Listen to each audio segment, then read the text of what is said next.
So there I was on a Saturday afternoon, just trying to enjoy a bit of peace and quiet, when my brother-in-law Dave called me over to help fix a leaky faucet in his kitchen. Dave, a man of many talents but little patience, had decided that his YouTube DIY plumbing certification was sufficient for the task. I wasn't convinced, but hey, it was either that or help my wife with her reorganizing the closet project, and the choice seemed obvious. We gathered our tools, rolled up our sleeves, and got to work, only to be interrupted by Dave's pet parrot, Pablo. Now, Pablo is usually just a background character in the household drama, squawking out the occasional hello or mimicking the ringtone of Dave's phone. But today, he decided to switch careers and become a plumbing consultant. Tighten the valve.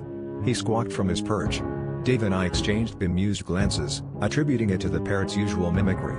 But then it got weird. Check the washer, Pablo insisted. We paused our work, slightly unnerved by the accuracy of the advice.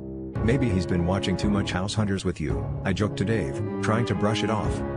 As we continued fixing the faucet, Pablo's advice grew increasingly specific. Use the wrench, not the pliers.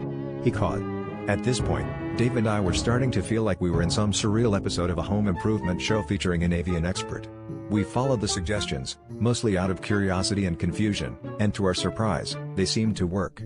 Wow, maybe we should take him to our next home renovation, Dave chuckled, trying to lighten the mood. We were almost done when Pablo delivered a final piece of advice: turn the water back on slowly. And that's when it all came crashing down, literally and figuratively. As I reached for the valve, my wife burst into the room, holding her phone and laughing hysterically. She had been using a hidden microphone, feeding lines to Pablo like some kind of ventriloquist of chaos.